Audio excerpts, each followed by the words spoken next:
Unheard Voices iteration of the Digitizing Hidden Special Collections and Archives program. I'm Allison Pope, a member of the CLEAR Grants team, and we are so glad to be here to share some information about the currently open call for applications. We're going to start off with some introductions, first to this platform and then to our team. To start off, we want to share some notes about how you can use Zoom during this session. A live transcript is being generated if you'd like to utilize it. To turn on this feature, click the CC Live Transcript button at the bottom of your Zoom window. Because so many of you have joined us today, which we're super excited about, attendees will be muted throughout the presentation. However, you're welcome to use chat for general introductions and conversation. If a chat box isn't already displaying on your Zoom screen, you can hover your mouse toward the bottom of the screen and open it manually. In order to send a message to everyone, remember to change the default from all panelists to all panelists and attendees. Because of how busy chat can get, we ask that you use the separate Q&A box to ask questions today, which can be opened the same way as the chat box. You can submit questions at any point during the webinar, and we'll do our best to answer them at the end of the session. If you're following along with those questions as they come in, you can upvote them if they're similar to your own to let us know that it would be helpful to you to have them answered live. If we don't have time to get to all of the questions, we'll write up responses to the remaining ones and post all of the answers within the next week in the session transcript. The Q&A, session recording, and transcript will be made available on the Apply for an Award page of our website by the end of next week. And now Sharon will get us going.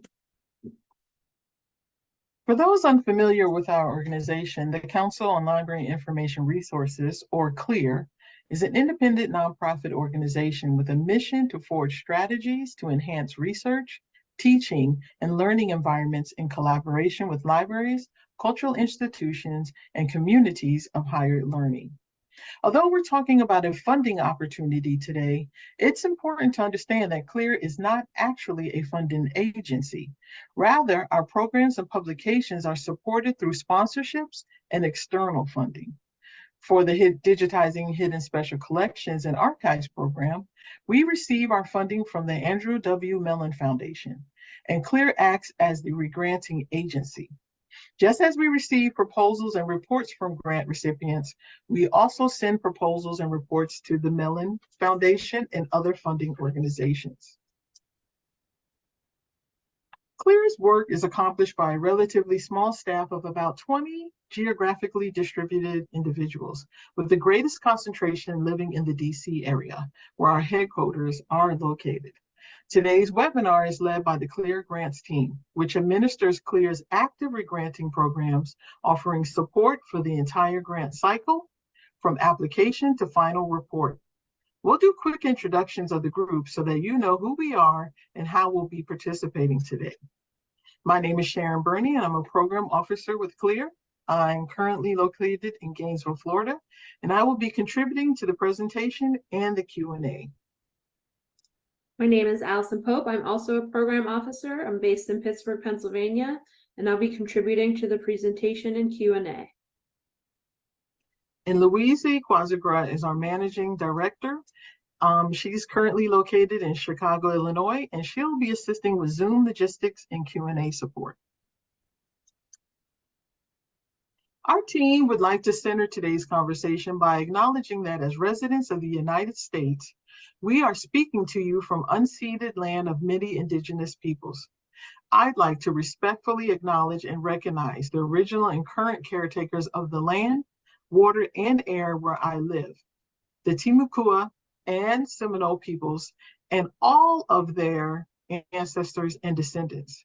I'm grateful to have the opportunity to live and work on their homelands and ask you to join me in acknowledging all Indigenous communities, their elders, both past and present, as well as future generations.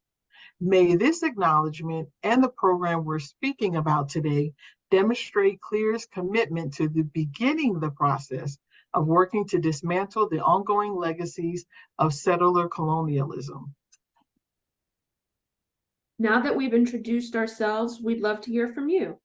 Please feel free to share your name, organizational affiliation, where you live, and any land acknowledgements in the chat.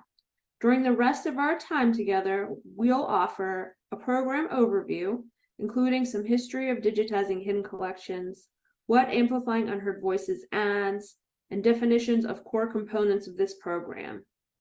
Some detailed instructions and tips for applying to the program, including what to expect in the 2 parts of this program's application process, and time to answer your questions.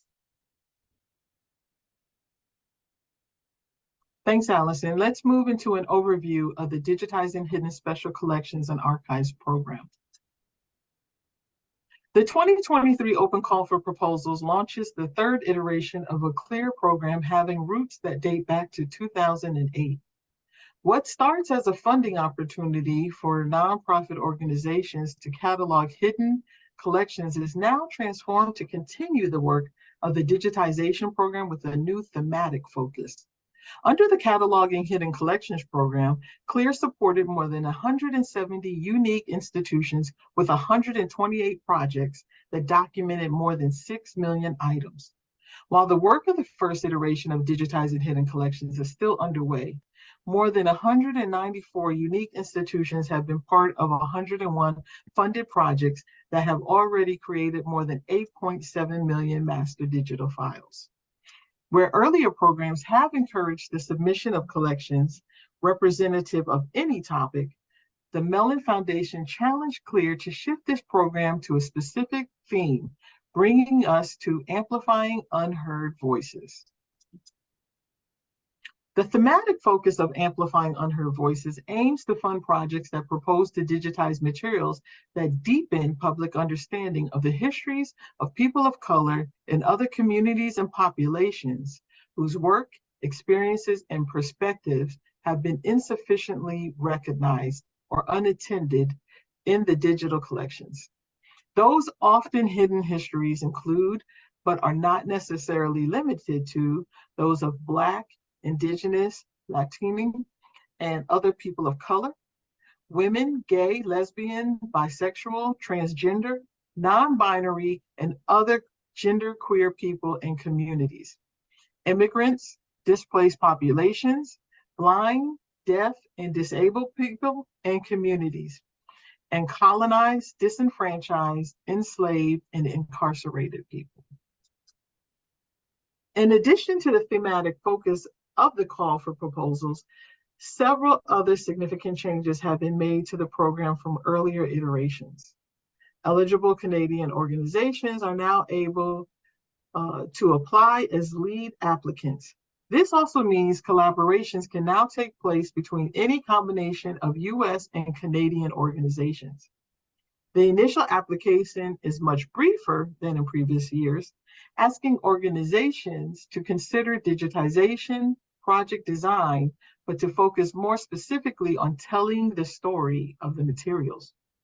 These initial applications will be evaluated by an expanded review panel representative of the diversity of the program from both US and Canadian organizations.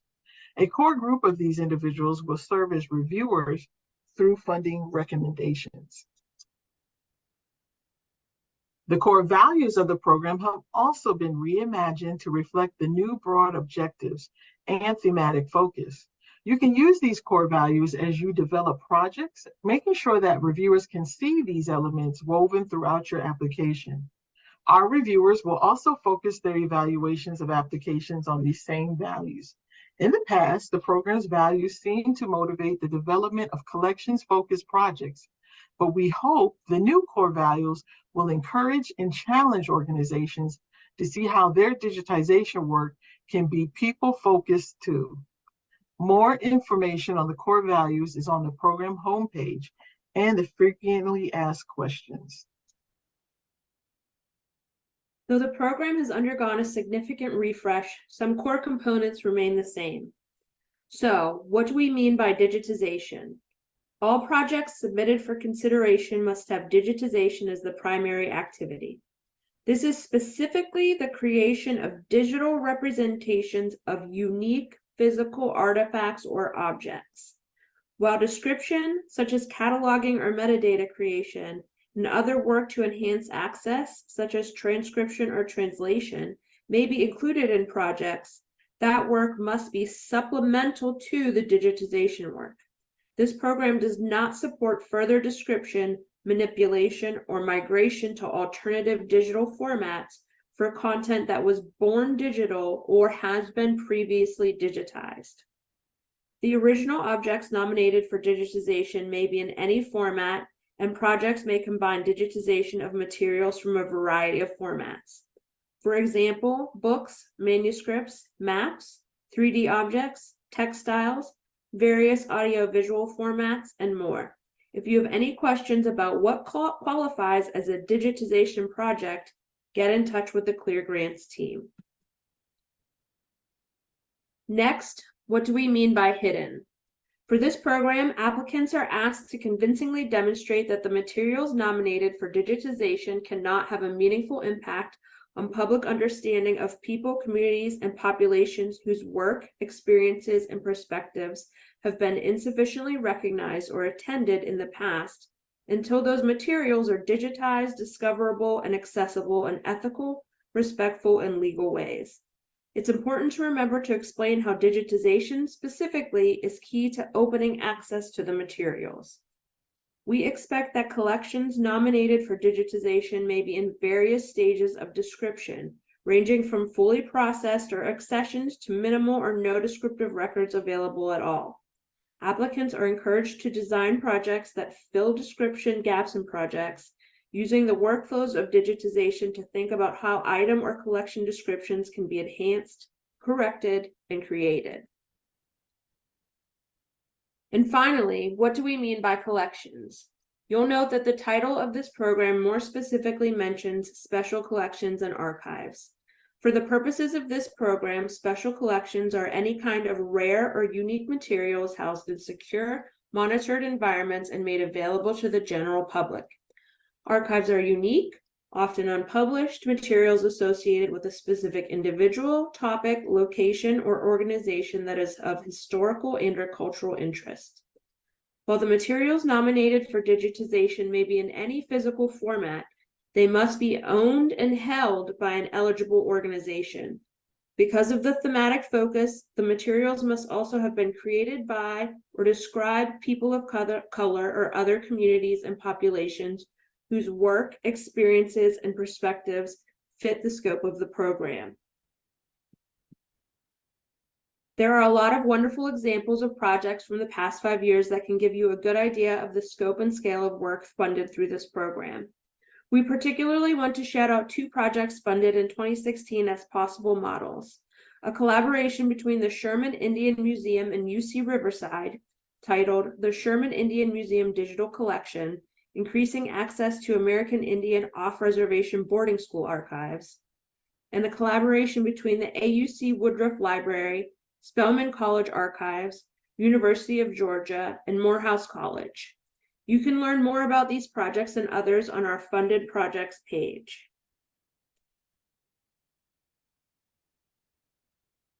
Now we'll work through how to apply. We have provided all the information you should need on our Digitizing Hidden Collections program pages. We'll share these links throughout the presentation and point to specific resources available to you. The recording of this webinar, slides, and a transcript of questions and answers will also be posted on the Apply for an Award page by September 21st for your later reference. Perhaps the most essential resource for you as you consider an application to our program is the application guidelines. Combining instructions and insights into the program in its application process, the guidelines also serve as a space for you to draft responses to questions prior to adding them in our online grant application platform. A view-only Google Doc is linked from the Apply for an Award program page. Users without a Google account can access this version and download the document in whatever file format they wish to use using the File menu. For those with a Google account, we've also supplied a link to automatically create your own editable copy of the document. An updated version of the guidelines will be shared with those invited to submit a final application to the program. The initial application is made up of 9 discrete tasks in 4 forms to collect information about your organization and project. The application guidelines addresses each task in much greater detail, but we'll cover a few important points today. The first task asks you to confirm the eligibility of your organization, any collaborating organizations, and your project. We also include all of the eligibility details on our website and in the guidelines. In the initial application, we do not request any documentation confirming the eligibility of organizations according to our program's instructions, but documentation will be required if your proposal is invited to submit a final application. Of particular note, this program does require that materials nominated for digitization must be owned and held by eligible organizations. If you are proposing a project that includes the digitization of materials from multiple eligible organizations, we strongly recommend you design a collaborative project. In the applicant information task, you'll be asked to provide information on the organizations involved in the project. In this initial application round, we're most interested in collecting the information on the potential collaborating organizations, if applicable. While collaboration is not a requirement of this program, our core values do support authentic partnerships, which can take many forms. For the purposes of this program, keep in mind that organizations named as collaborators typically are contributing materials for digitization and/or providing critical support for creating and maintaining access to the digitized items over time. The final application will ask for more descriptive information on the nature of any collaborations. We encourage you to explore the applicant guidelines and our FAQ online for more information on collaboration. The next task asks applicants to supply basic project information. As part of this section, we are asking applicants to assign up to 6 keywords or phrases that best describe the fields of study connected to your project. Rather than using general terms like digitization, which we assume will apply to all the projects submitted to the program, think of words or phrases that would help others quickly understand the content of the materials nominated. CLEAR staff will likely use this information to help us as we assign applications to reviewers for evaluation. The initial project details task contains the primary content of this first application. This is where we ask applicants to tell the story of their materials, their organization, and explain the need for funding from this program. Each of the 6 prompts allots up to 500 words to engage the reviewers in your story. The responses to each of these prompts connects to the core values of this program, and for those invited, will be used to start building final application submissions. New this cycle, reviewers will be using a rubric for the assessment of initial applications, and these prompts will provide the heart of your proposal in their assessment. The application guidelines offers instructions and deeper insights into each of these prompts to help guide your application writing, and it also contains the rubric that reviewers will use as an appendix. Once you've completed all of the required tasks in the online system, you'll have the option to review and submit your proposal. This gives you one last chance to look over everything that you've written and uploaded and go back to edit any errors you might spot. Once you are confident your application is complete, click the Submit Your Application button and click Submit Again if prompted. Once submitted, you'll see your application in the My Applications space and be able to download a copy for your records. A confirmation email will be sent from the SM Apply system. Be sure to check spam folders if you don't see that within 24 hours. The grants team is always happy to answer any questions about the application process. Review of applications for the Digitizing Hidden Collections program is undertaken by an independent review panel. CLEAR maintains a largely standing panel of reviewers who have expertise in digitization, digital collections, rights, ethics, and reuse, and a wide variety of academic subjects. Their names and affiliations will be posted on our website by the end of the initial application period.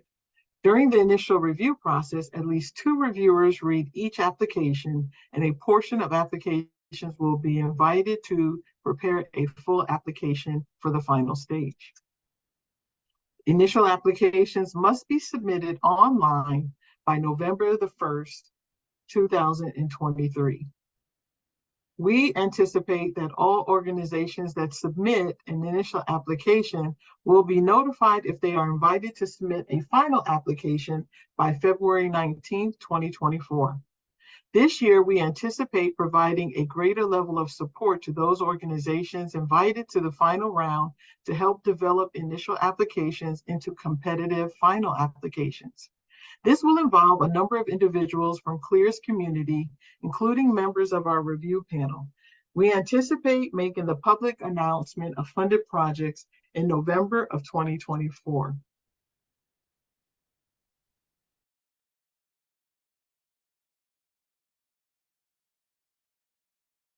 Details of the final application are still in progress.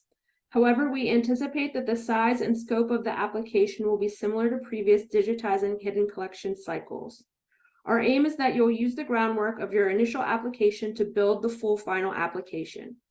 It may be productive in this stage to think about how you'll expand your responses in the final round, providing more complete description of the collections, their significance and potential impact, and the project design and long-term sustainability of the digital deliverables. We're anticipating an application that includes 10 general sections. We expect that the applicant information and project summary will remain the same from the initial round. Most of the final application will expand upon your initial application, including description and content, rights, ethics, and reuse, significant and context of the materials, the potential impact of the project, the institutional capacity, and budget and funding documents. The section that will require the most development will be the project work plan. The final application will also require uploads, including letters of support from your organization, the communities represented in the materials, and scholars. The application guidelines for the initial application does include the outline of the final application sections shown here to encourage forethought for expanding on the initial application if invited.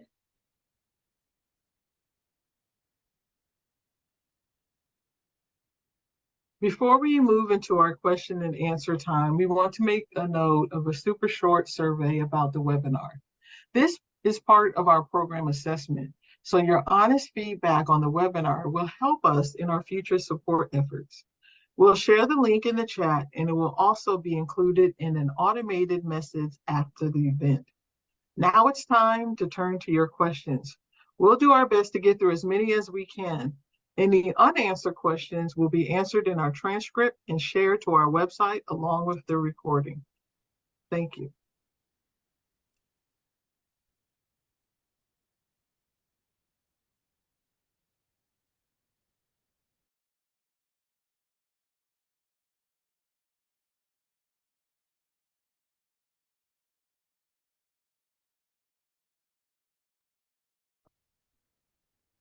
Hey.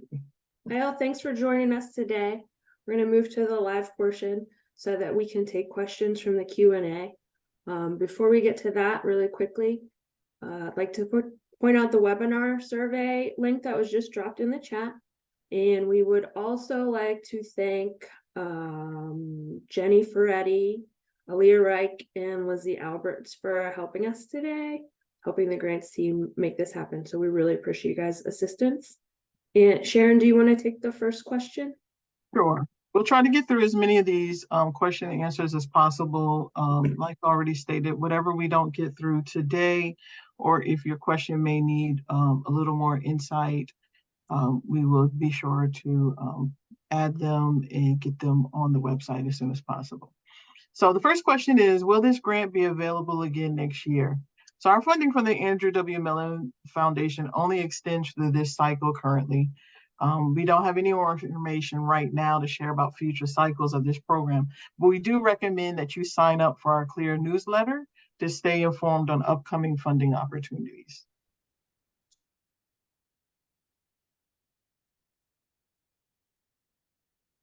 So I'm going to take, does the program support the recording of new materials, as in recording new oral histories with LGBTQ plus elders? This particular program is limited to digitization of materials that were not born digital. So it's not accessible, it's not applicable for the creation of new digital materials or reformatting of already existing digital materials. So the answer for that would be this program is not applicable for that. I'll take, well, there's a question was submitted that we probably would need more information before we can answer. So if that person that did that could add some more context to their question, and that is, what is the burden of administration? If you could be more specific about your question, we'll get back to that one. The next question I want to take is it a reimbursement type of grant, or do funds come upfront for expenses? This is not a reimbursement grant. If awarded funding, all funds will be paid directly to the organization at the beginning of that grant period. If the project is a collaborative project, however, the lead organization will receive the funding.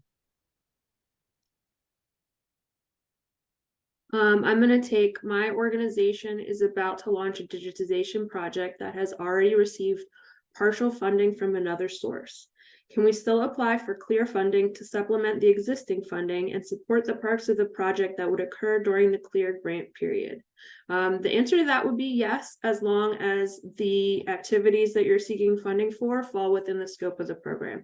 So as long as the bulk of the cost would be going towards digitization, you can have this as a supplemental piece of funding.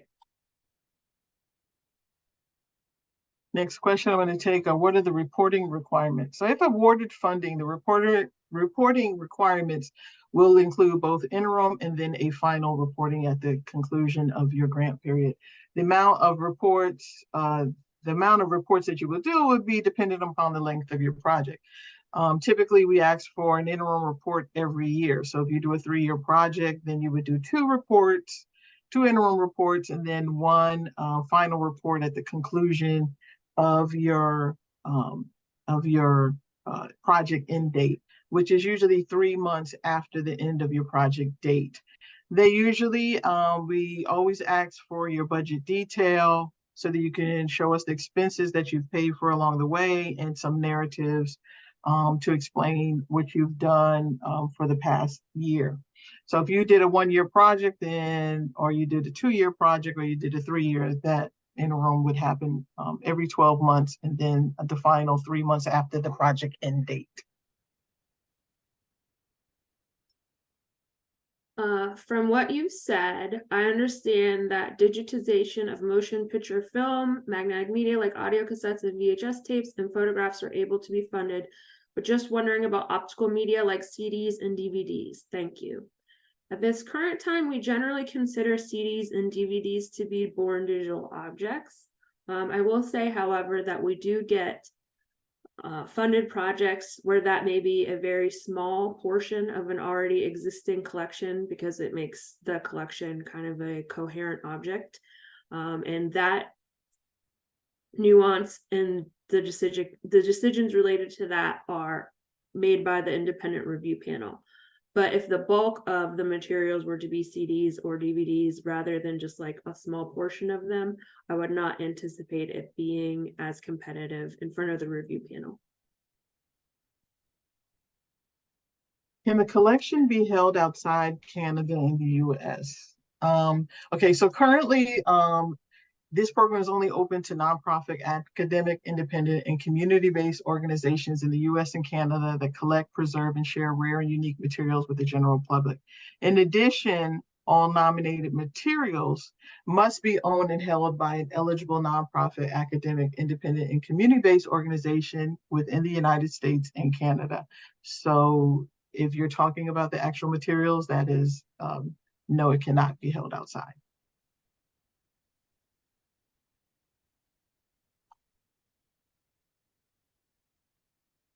Can this funding support a project that is already underway but will take several more years to accomplish? I feel like this is related to the previous question about can this be used to fund just a portion of a project? Yes.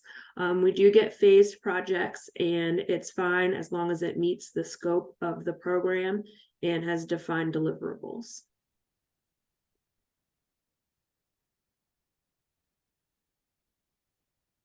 I think that also answers the question, can you collaborate with institutions outside of North America?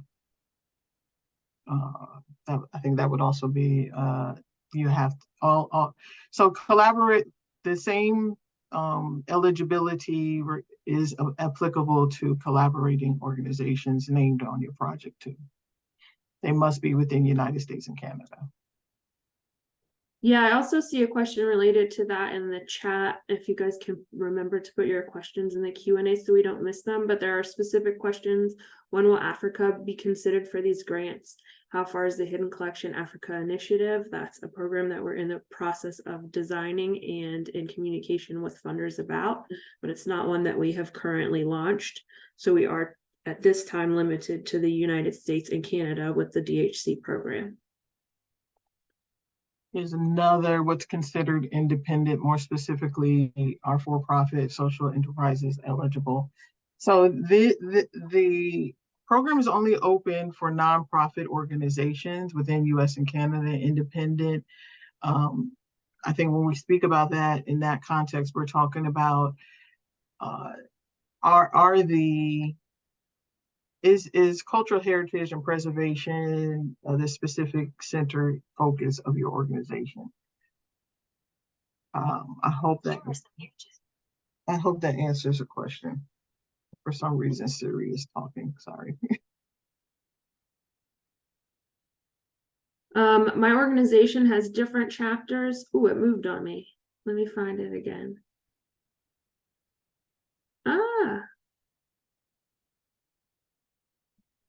My organization has different chapters through the US. Does the grant only cover a state region, or can this be a nationwide digitization effort for all the chapters in different states?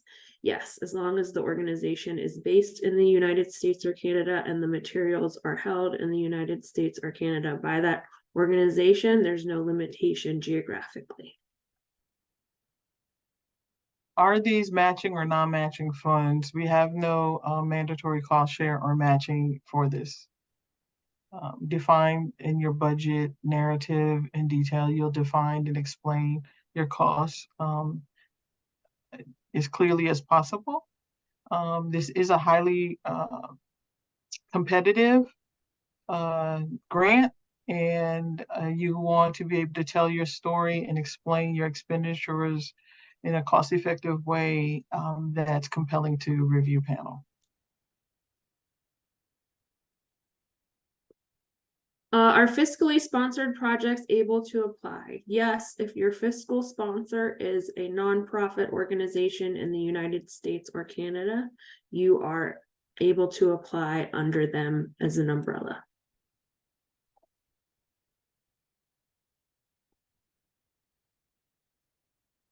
The application permits very specific project lengths, 12, 24, 36 months. What if your project is expected to be, say, 18 months? You want to apply with the 12, 24, 36 months for the application. That is purposeful for a reason, administratively, for us to administer, to help organize your grant. Sometimes projects do, if funded, some projects do finish early. And if you do finish early, we have something in plan where you can just send us an email and say, hey, we finished early. Can you move us to the final reporting stage? And we're always happy to help you do that in advance.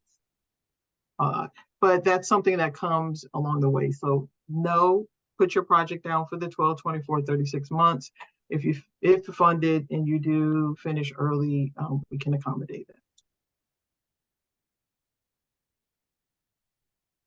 For the initial application, are any secondary documents required, such as letters of support? No, the initial application now does not have any uploads, so there's not any letters or additional documentation required unless you're invited to the final application phase.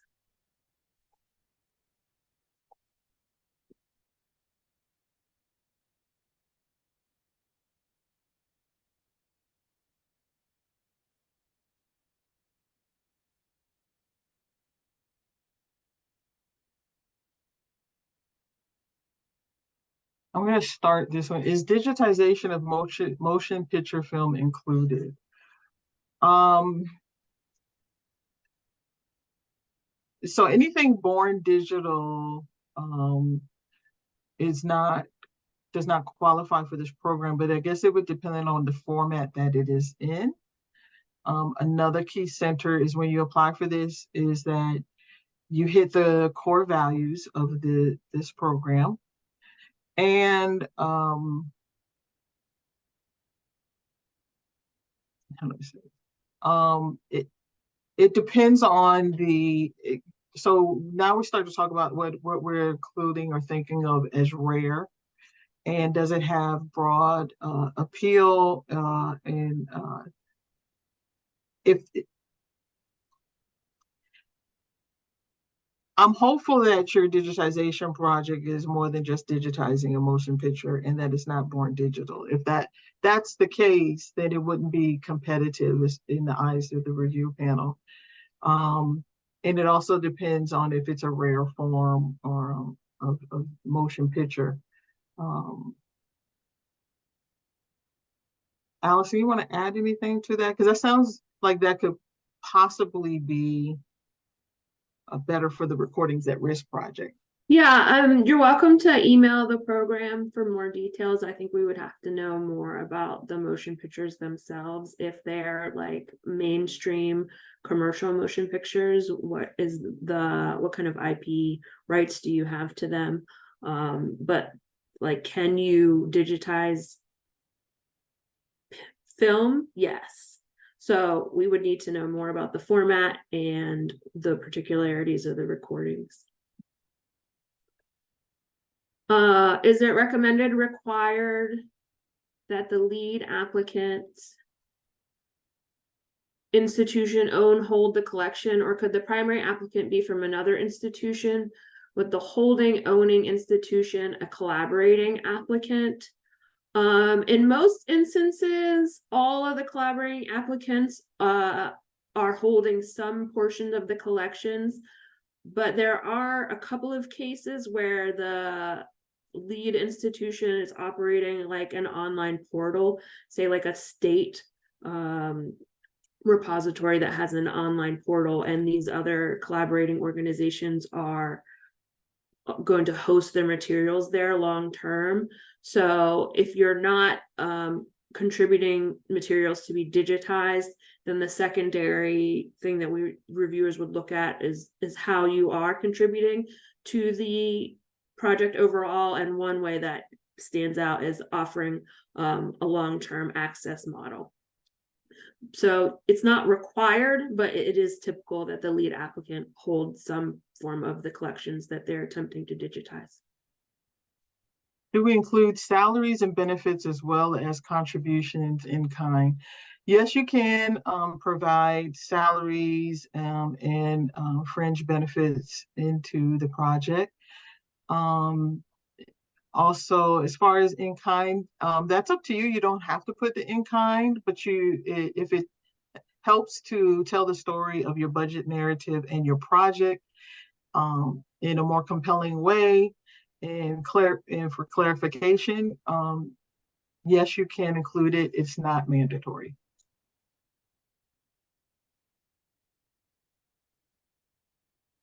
How many initial applications are usually accepted to move forward to the final application phase?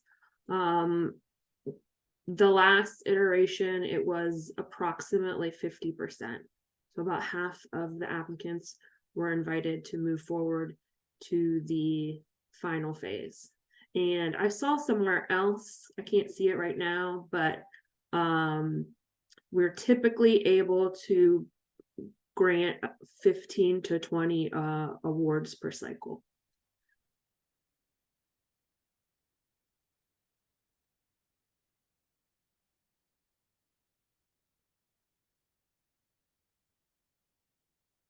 Is in-house digitization allowed? Yes, it is. That was you picked a good one there, Sharon. Can we quickly? I'll do another one if you want. Oh, it's fine. It was just funny. Can you quickly reiterate who counts as a marginalized group? We have a lot of works by female artists. Do women count? Yes. I would say that I cannot necessarily quickly recount who counts as a marginalized group. We have more specific language in the application guidelines and the website. But marginalized communities, colonized communities, incarcerated peoples, disabled people, women. So yes, women can count. I'm going to answer that question specifically, but no, we do not feel like we are exhaustively naming every possibility of like marginalized or unheard community that would be applicable for this program. So if you feel that you are dealing with a population that would be a good fit for the scope, but we have not specifically named them, we welcome you to make the argument in your application to the review panel for why they are applicable, because we are not claiming in any way to have made an exhaustive list. Maybe I missed it, but what is the funding period? The projects will have to start by January 1st, 2025 and be completed by December 31st, 2027. And I'll do another one. Oh, can you describe some funded projects that are good examples of authentic partnership but are not formal collaborative projects? I think on our apply for an award page, we have a funded projects section of that, which will give you some great examples of that. And I believe off the top of our head, AUC is one of the good collaborative type of partnership projects. But all of them are great. The ones that were funded in the first cohort were amazing projects. And I invite you to look at our funded projects page to find that information.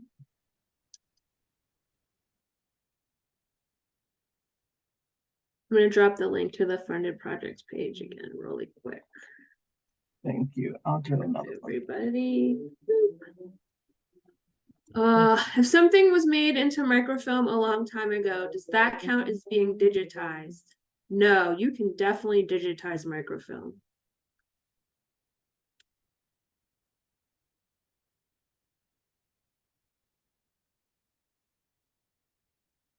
I think we've done this before too. Does CLEAR only fund digitization projects in the US, or does it fund projects outside of the US? US and Canada are eligible for this. Once again, US and Canada, and that also includes any US territory. So we funded like Puerto Rico, Alaska, Hawaii, all of that, but only US nonprofits and Canada for this program. I'll take another one behind it. Is it possible to split funds among partners? Our institution will be in charge of the digitization. The partner will provide the content. The funding, as I stated before, if you do a collaborative project, the funding will go to the lead applicant, and it will be up to that lead applicant to distribute the funds as they see fit. But we only pay one project lead for the project.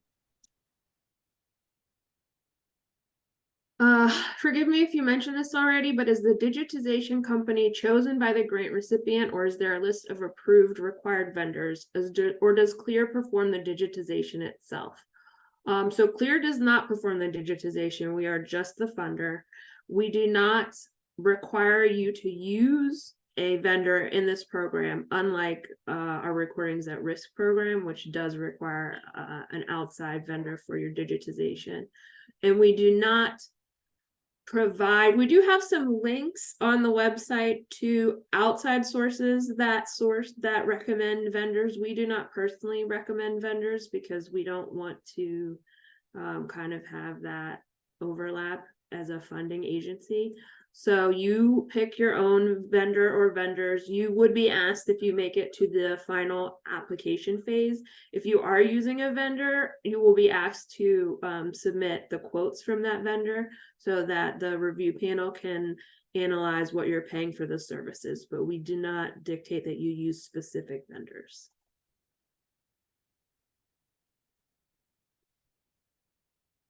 Are proposals sought from larger organizations, or is there an expectation that smaller community archives would be feasible as well? This new iteration of the program was focused on trying to empower unheard voices, and we also took a lot of care into creating this two-step process and the supportive video or video instructions, where we'll have experts come in to help you with different phases of the projects in a continued webinar series prior to the final proposal being submitted. The purpose of this was to try to level the playing field, to have more smaller and community-centered organizations to apply for this program. So our focus is not just large organizations. Our focus and hope is that smaller organizations, communities, historical preservation organizations not only apply, but are awarded to. Thank you for speaking about how many applications are invited to the second round. Of the roughly 50% moved on to the second round, what percentage do you expect to be funded? I.e., is an invitation to the second round a pretty good indication that the application is likely to be funded, or is the second round as competitive as the first? Also, is feedback provided on applications? I don't have direct statistics with me for these questions. My recollection of the numbers overall from our last cycle, which was a high application cycle, was that we had about 50% rate go to the final application, and I think our funding rate out of that was a little under a third. So both application cycles are competitive. We do, however, provide some support to those invited to the final application cycle. So we do have a series of specific webinars that you will be invited to participate in if you're invited to the final application cycle. That will give you more direct assistance with building out your application. And in terms of, is feedback provided on applications? Yes, feedback is provided from both cycles, the initial application phase and the final application phase. The review panel provides notes on every application that they read, and those comment notes are passed on to every applicant, whether they are moved forward or not, so that they can use them to enhance their grant writing capabilities moving forward.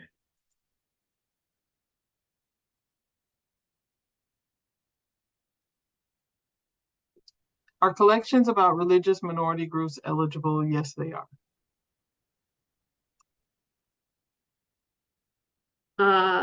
Are non-collaboration projects less likely to get funded? No. We encourage authentic partnerships and collaborations, but there are plenty of non-collaborative projects funded every year. We don't specifically weigh that in how the proposals are assessed.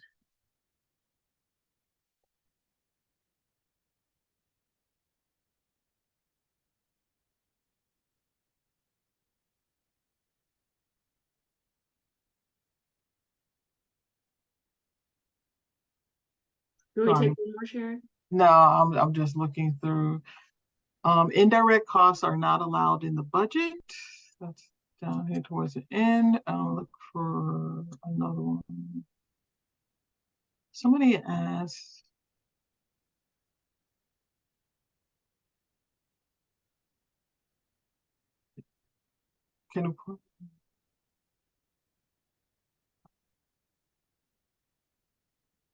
some of these I think are somewhat repetitive, so I'm kind of glancing over those.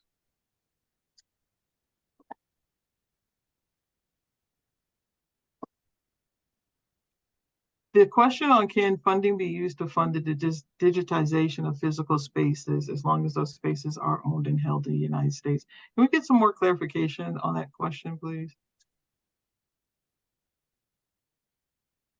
I will quickly pick, are collections about religious minority groups eligible? I would say so. You will have to make that argument according to the core values in the proposal for the review panel. But I think we've had similar funded projects. For projects that pass the initial application, what is the deadline for the final application? The final application is vital final applications will be due May 8th, 2024. And we haven't picked a date yet for notifying the grant recipients, but the projects will have to start on January 1st of 2025. And can you provide some examples of how projects define different communities they want to engage for their projects? Tell the story of your subject matters is very important. As far as engaging the different communities, for example, if you look on our funded projects page, there was a really great project from last year from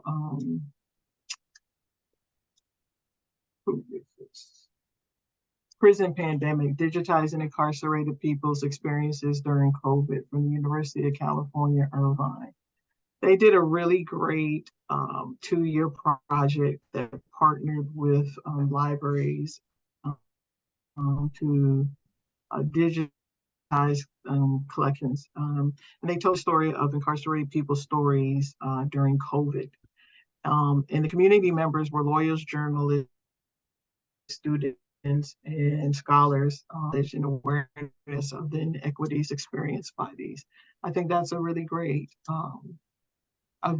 example of projects that defined unheard voices in our community on several levels. Once again, our funded projects page is a great page. Can you speak a little bit about the necessary scale of the digitization efforts? How important is the size of the collection to be digitized in the application evaluation? I think this kind of ties in also to the question about small organizations. So this grant caps at $300,000, but it also has a $50,000 floor. So the question of the size of the collection to be digitized is, do you have enough materials to justify service costs and digitization costs of a minimum of $50,000. That doesn't mean you have to have a big enough collection to compete for $300,000. Not everyone needs to like come in looking for the max. So it's less about how important is the size of the collection to be digitized, but like, does your budget make sense for the size of the collection you're trying to digitize within the limits of this program? So if you have a smaller collection, but doing the work to make it accessible, digitize it, get it online, perhaps create metadata for it, can justifiably cost $50,000, then you would be within the scope of the program.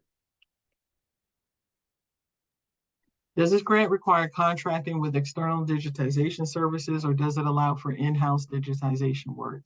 Likewise, does it allow for temporary and part-time workers?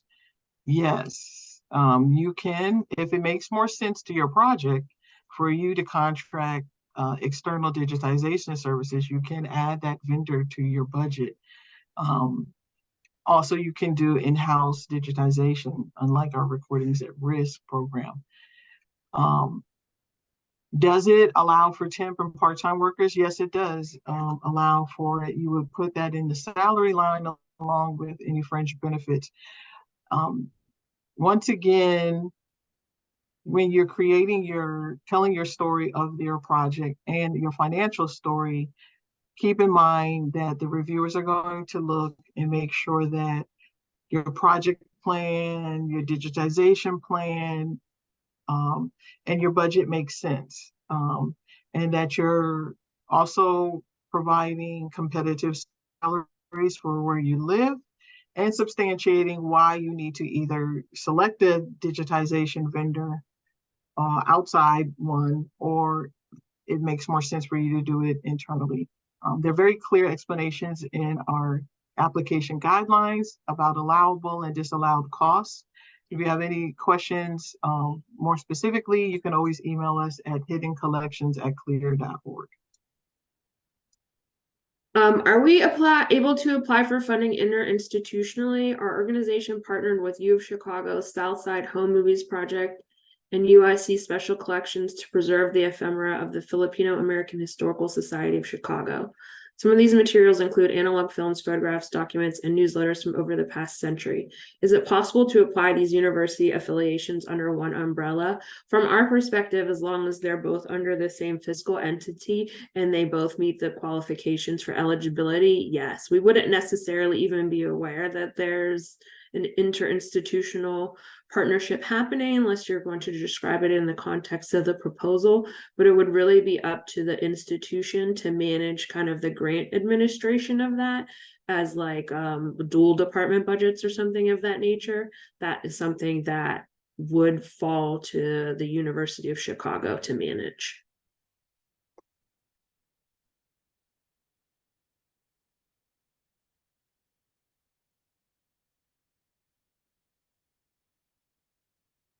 See, what do the funds cover? Do you cover staff time? I think we've answered this a few times. If you look in the application handbook under Appendix A, you'll see the budget information area. And in that area, it'll also include allowed and disallowed costs.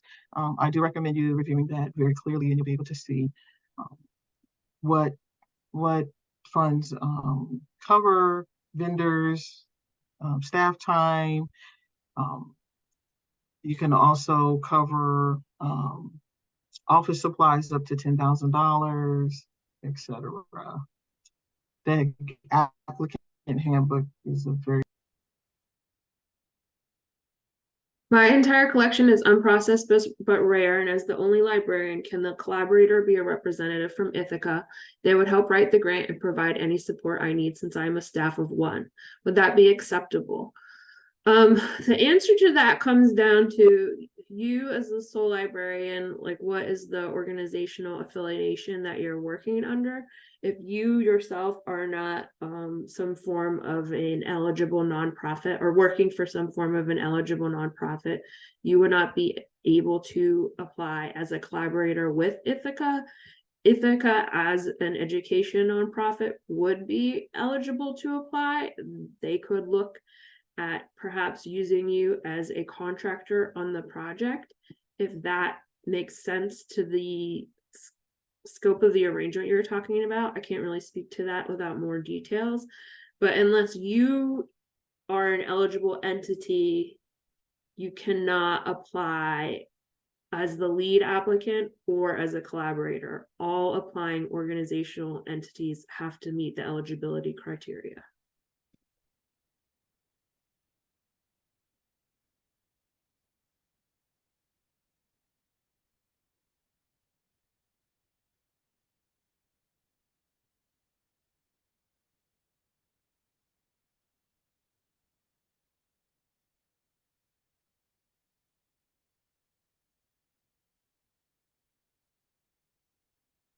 Oh, I will quickly say, please clarify what independent means. Independent broadly means that we have these categorizations that we look at, like academic or public. Independent doesn't fit neatly within either of those, but it is a qualified nonprofit. Like a lot of historical societies operate as independent in our definition, but they still need to be nonprofit entities. Can you have a recordings at risk and a digitizing hidden collections grant at the same time? Yes, you can, but you can only have one. You cannot be a named PI on two projects simultaneously. And you can apply if your project will end.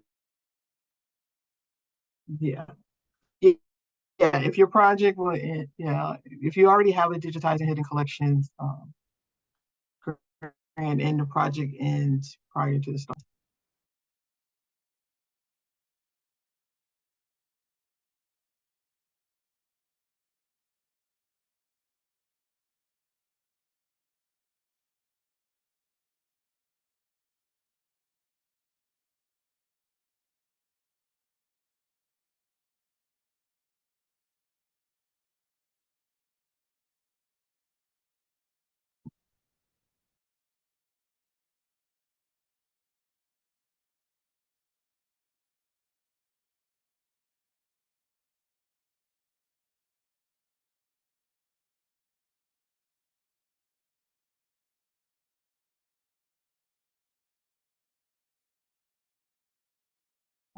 Let's look for another one.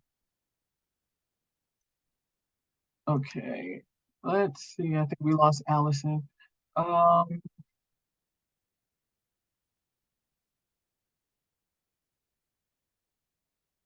my organization has 3 existing digital collection staff. Could we use grant funds to cover all or part of their salaries relative to the percentage of time they spend on the clear funded project? As long as you substantiate that the time that they're spending is specifically for the fund, proposed project and not as a part of their everyday and normal duties in your organization, then yes, you can add those salaries in your budget. Once again, whenever you're applying and filling out your application, please understand that this is a highly competitive grant program, and you want yours to stand out. Make sure you tell the story and explain it to reviewers in a way that is fiscally sound and makes sense. Sorry, y'all, I got booted. Sharon, were you able to answer the question about the public portal? I did not. I didn't. I'll take that one. Would the creation of a public portal to access digitized materials count as a digitization expense? These costs would include web interface, so the digitized materials are freely available. If you look in the allowable and disallowed costs section of the application guidelines, it can give you more specific answers, but the funding is not limited strictly to digitization. That's meant to be like the core element of the project and the bulk of what the funding goes towards, but you're allowed to do transcription, cataloging, metadata, outreach. What we don't pay for is ongoing storage costs. So if you had to buy ongoing storage infrastructure to build that portal, that would not be something that could be done within the confines of the grant. So yes, but it would depend on how you're funding, on the breakdown of what you're building for that portal. The same goes, could grant funds be used for pre-digitization conservation, like to mitigate documents, to mitigate mold or stabilize documents before they can be handled for scanning? Yes, it's not strictly limited to digitization. That should just be the bulk of the spending, but these other aspects of the work that need to happen to make the materials digital and accessible can be a component of the funding.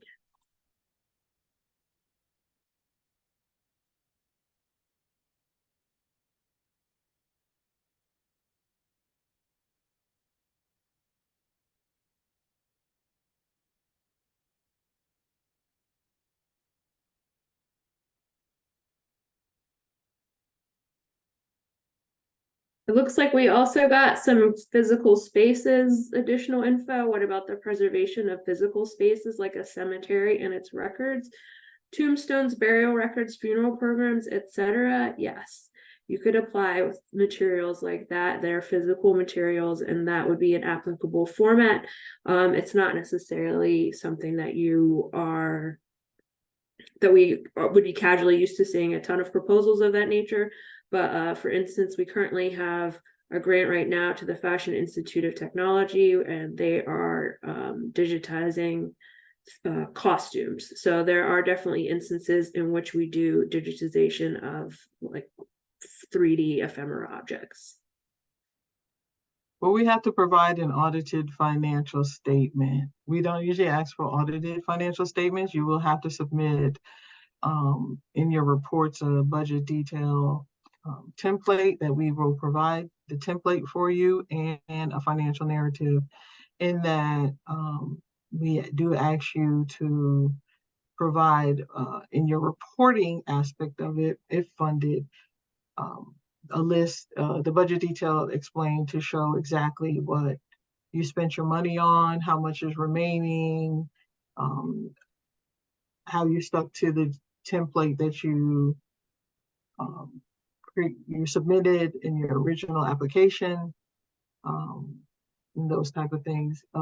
Once again, explaining, providing a sound budget narrative and template will make your uh, application more competitive for reviewers.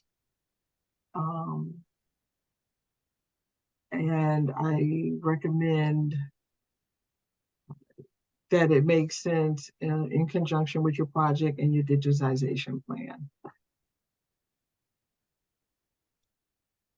We are trying to identify hidden diverse communities in our archives, which reflects a dominantly white organization. Is this funding opportunity appropriate for this need? It could be, it could not be. It will really depend on how you manage to make the argument and how you package it in your proposal.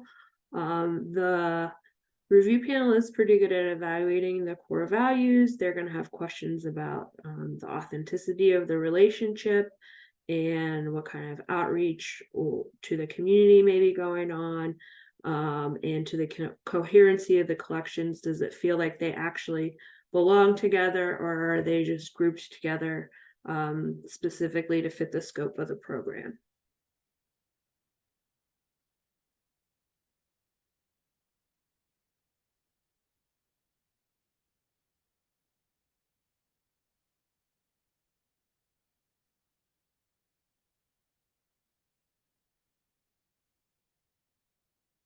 There's a question, please remind me. I think they're asking, can you submit as individuals?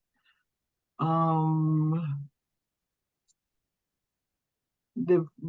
program's open to nonprofit organizations in the US and Canada. The materials must also be housed in US and Canada. So I think if you're just doing a personal collection, I don't believe that that is eligible,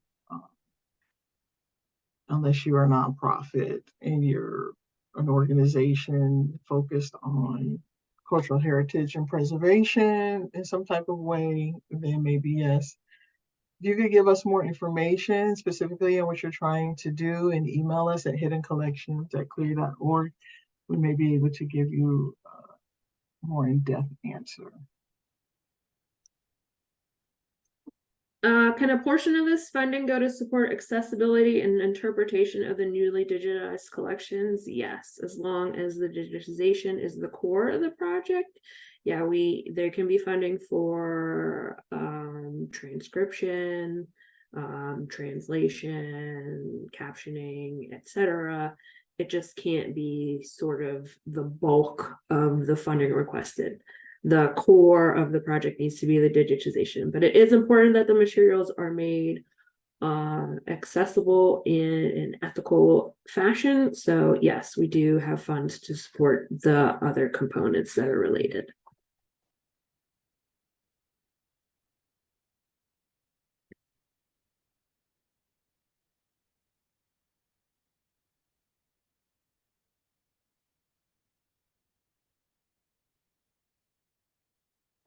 I see one that says, is it possible to digitize a collection that is still owned and cared for by the tradition bearers and descendants? That's a really good question. It doesn't, so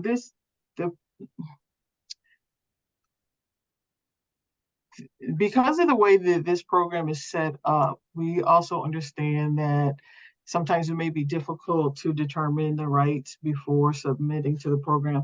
But I want you to have a good understanding of what some of the issues might be and be able to be clearly articulated in your approach to how they will be addressed, and create access to grant for the deliverables. Reviewers usually want to see evidence that you have a plan to navigate any potential rights issues as they come up. Having a plan in place to share with reviewers is important. And, if you make it to the final round, you have time to support and expand on that plan in the final application.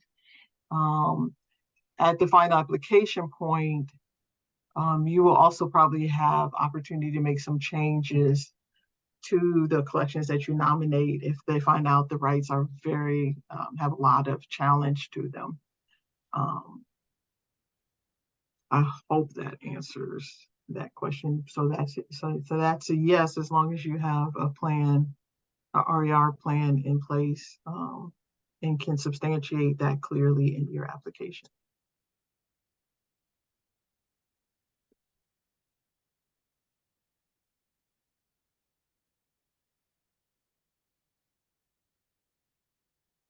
This might have already been covered, but are the grants funds restricted in any capacity? Can it pay to cover internship support? There can be salary lines in the grant funds, but the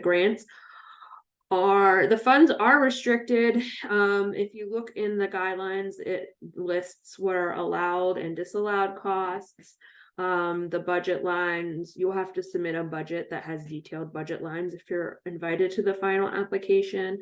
And some of those budget lines are limited. For instance, the supply line is limited to $10,000. And if you want to make changes during the course of the project to funding lines, you have to apply for a grant modification if they're a change of more than 5% within a given line. So yes, the funds are restricted.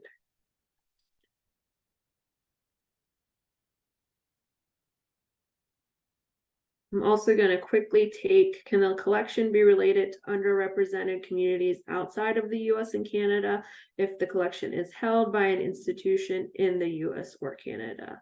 The answer there, I think, would be yes.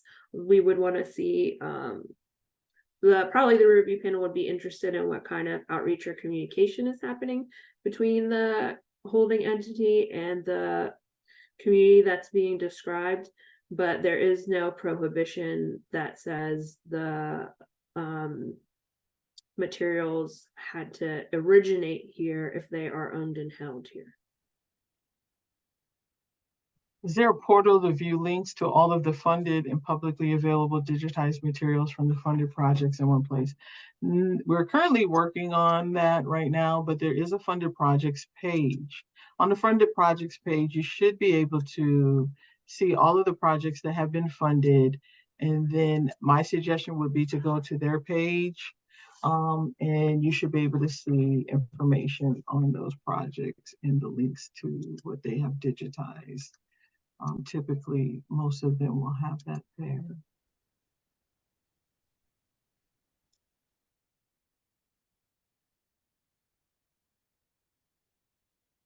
Are there specific guidelines or requirements for the storage, accessibility, repository that eventually maintains the digital collections? For example, my collections are at a state university. Could a digitized collection from this grant-funded project be stored through the Harvard HBCU Library Alliance project/site? Yes, what you're describing sounds like a reasonable way to make the materials accessible. We don't have set requirements because projects are different depending on the organization doing them, but the review panel does have technical experts, and we do have a sort of basic standards that we want projects to meet, and we don't dictate what the form of the portal is, but we do largely want these materials to be publicly accessible. Once they are digitized, there are exceptions made for private information, culturally sensitive materials, etc.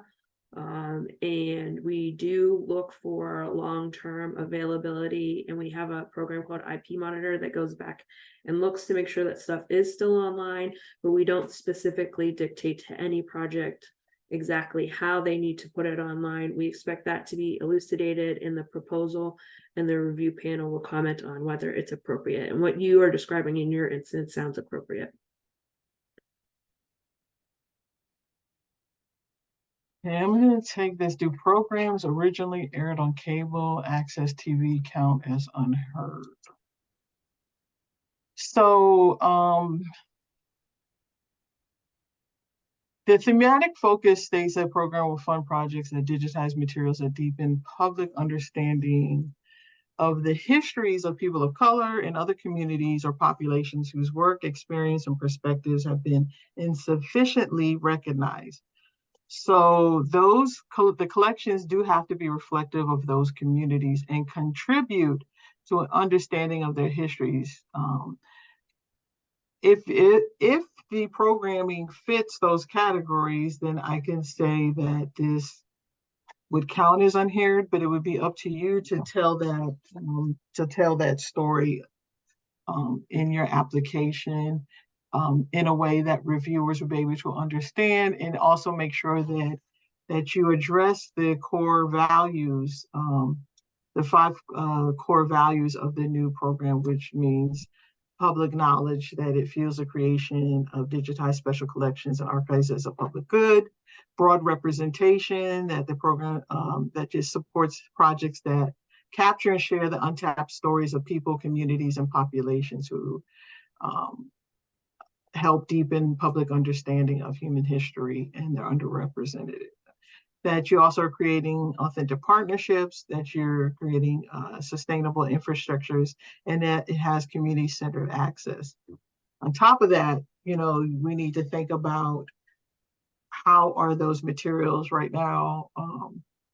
If they're born digital, then no, but if they're antiquated digital materials, possibly. I hope that answers your question. Given that this is a Mellon-funded program, with all else being equal, do U.S. applicants tend to be preferred over Canadian?